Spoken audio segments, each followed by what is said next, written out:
नमस्ते छात्र मित्रों, हिंदी विषय तासिका में आपका बहुत बहुत स्वागत है। छात्रों, आज हम देखने वाले हैं कक्षा 9वीं हिंदी लोक भारती दूसरी इकाई का दूसरा पाठ जंगल। जी हाँ, तो यह चित्रा मुदगल जी ने इसे लिखा है। पूरक पठन है, यह कहानी के तौर पर दिया है।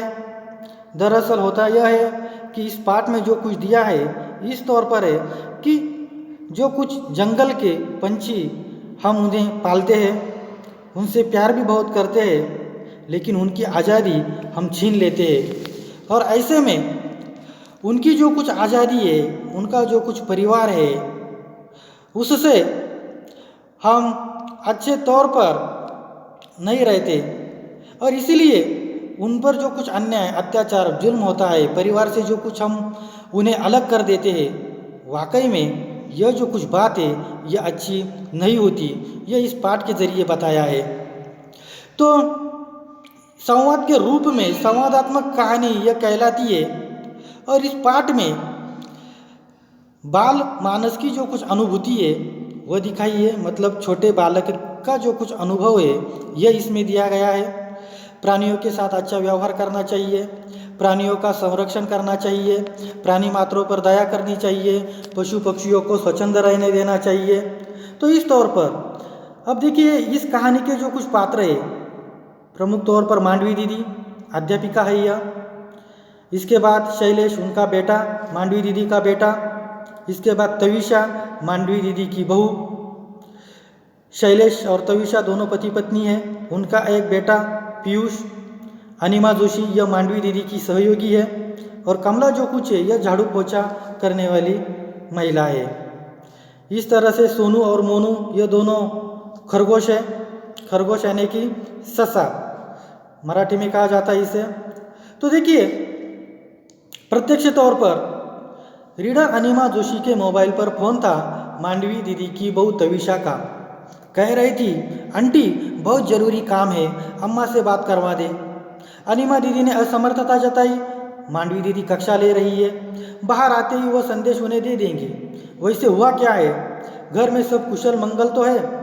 परेशानी का कारण बताने की बजाय तविषा ने उनसे पुनः आग्रह किया, आंटी अम्मा से बात हो जाए तो? अनिमा जोशी को स्वयं उसे टालना बुरा लगा। उचित नहीं लगेगा तविषा, अनुशासन भंग होगा। मुझे बताओ तविषा, मुझे बताने में झिझक कैसी? तो देखिए यहाँ छात्रों, रीडर अनिमा जोशी के मोबाइल पर फोन आया था। किसका? मांडवी दीदी की बहू तविषा इनका। और ये तविषा कह रही थी कि आंटी बहुत ज़रूरी काम है और इस हेतु अम्मा से बात मेरी करवा दे। तो फिर इस पर अनिमा दीदी ने असमर्थता जताई, विरोध किया उसका। क्यों? क्योंकि मांडवी दीदी कक्षा ले रही है और ऐसा करना अनुशासन का भंग होगा। तो फिर जब वो बाहर आएगी तब मैं उन्हें संदेश दे दूंगी। दरअसल वैसे हुआ क्या है, घर में सब कुछ कुशल मंगल, सब कुछ ठीक ठाक तो है। तो परेशानी का कारण बताने की बजाय फिर तविषा ने यह उनसे पुनः आग्रह किया, क्या कि आंटी अम्मा से बात हो जाए तो? अनिमा जोशी को स्वयं उसे टालना बुरा लगा। उचित नहीं लगेगा तविषा, अनुशासन का भंग होगा। मुझे बताओ तविषा, मुझे बताने में झिझक मतलब संकोच कौन सा है ऐसा? तो फिर उन्होंने कहा, नहीं आंटी ऐसी बात नहीं है। और तविषा का जो कुछ स्वर है वह भर्रा सा आया, मतलब दुखी हुआ। और तविषा ने बताया, घर में जो कुछ जुड़वा खरगोश के बच्चे पाल रखे, उन्होंने सोनू मोनू, उनमें से क्या हुआ है? सोनू नहीं रहा। दरअसल यह बात तो बहुत बुरी थी। हुआ यह कि 10:30 के करीब काम वाली कमला जब कभी झाड़ू पोछा करने गई तो बैठक का जो कुछ कमरा है यह बुहारते समय मतलब झाड़ू लगाते समय उसकी जो कुछ नज़र है वो सोनू पर पड़ी। जगाने के लिए उन्होंने बहुत सारे कुछ प्रयास किए, उसे हिलाया, लेकिन सोनू ने कोई भी एक प्रतिक्रिया नहीं दी। तो फिर वह बुदबुदाई मतलब अस्पष्ट स्वर में बोली कि यह सोनू कैसे घोड़े बेचकर सो रहा है यह शैतान। घोड़े बेचकर सोना मतलब निश्चिंत होकर सोना, मुहावरा है यह। घोड़े बेचकर सोना मतलब निश्चिंत होकर सोना, ऐसा कमला ने बुदबुदा कर कहा और फिर उसकी टांग पकड़कर उसे सोफे के नीचे से बाहर घसीट लिया। जैसे कमला को लगा कि यह सोया हुआ है, जाग नहीं रहा होगा, लेकिन फिर भी सोनू की कोई भी हरकत व्यक्त नहीं हुई, कोई भी हरकत प्रकट नहीं हुई। तो फिर कमला ने चीखकर तविषा को पुकारा, छोटी बीजी, मतलब जोर जोर से वह आवाज़ देने लगी। और ऐसे में उन्होंने बहुत ही बड़े पैमाने पर जो कुछ अपना प्रारूप था बताने का वह जताया, और वह सोनू को देख घबरा गई। गोदी में उठाया तो उसकी रेशम सी देह हाथों में टूटी कोपल सी झूल गई, और उसकी समझ में नहीं आ रहा था कि वह क्या करे।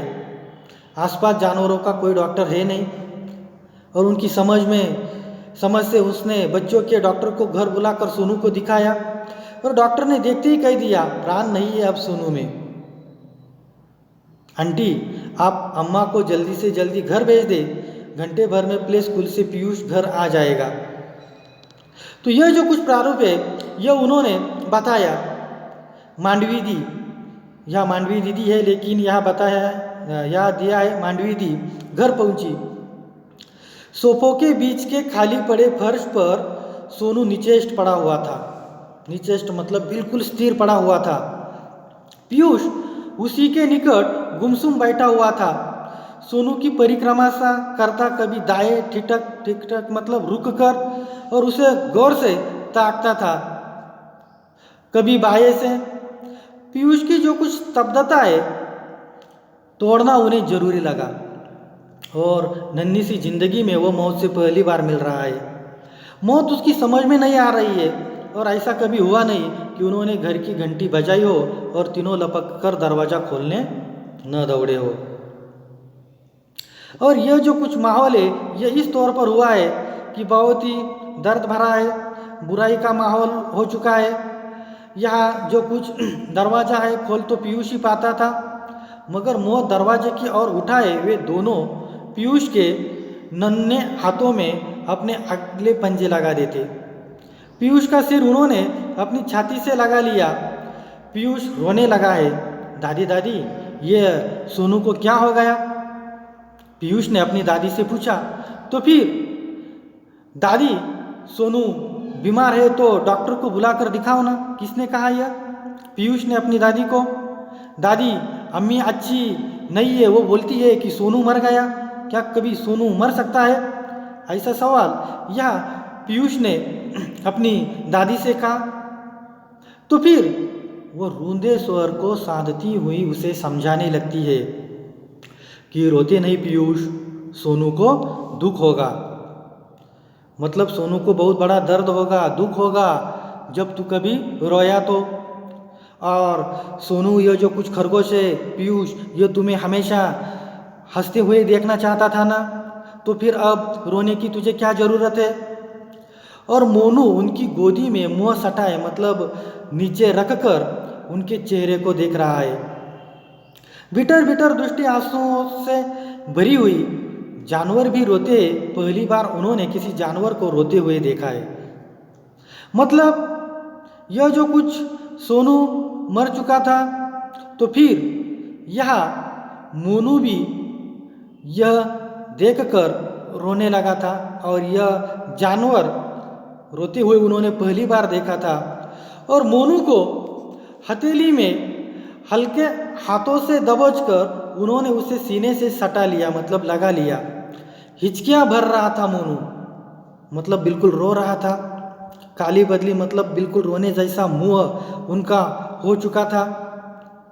और ऐसी हालत में बहुत ही इस परिवार में जैसे मातम छाया हुआ था। अनिमा जोशी के मोबाइल से उन्होंने बेटे शैलेश को दफ्तर से फोन कर देना उचित समझा था। न जाने परेशान तविशा ने शैलेश को फोन किया हो न किया हो। शैलेश ने कहा था, ऐसा करे अम्मा, घर पहुंच ही रही है आप, तो फिर क्या करें कि नीचे सोसाइटी में चौकीदार को कहकर सोनू को उठाकर अपार्टमेंट से लगे नाले में फेंकवा दे। लेकिन यह बात तो हरगिज नहीं हो सकती थी। उन्होंने शैलेश से स्पष्ट कह दिया था, छुट्टी लेकर वह फौरन घर पहुंचे। उनके घर पहुंचने तक पीयूष घर पहुंच चुका होगा। नाले में वह सोनू को हरगिज नहीं फेंकवा सकती। पीयूष सोनू को बहुत प्यार करता है और स्थिति से भागने की बजाय उसका सामना करना ही बेहतर था। सोनू को घर में न पाकर उसके अबोध मन के जिन सवालों से पूरे घर को टकराना होगा, उसे संभालना कठिन होगा। जमादार को घर पहुंचते ही वे खबर कर देंगी। उनकी इच्छा है घर के बच्चे की तरह सोनू का अंतिम संस्कार किया जाए। पहुंचता हूं, शैलेश ने कहा था।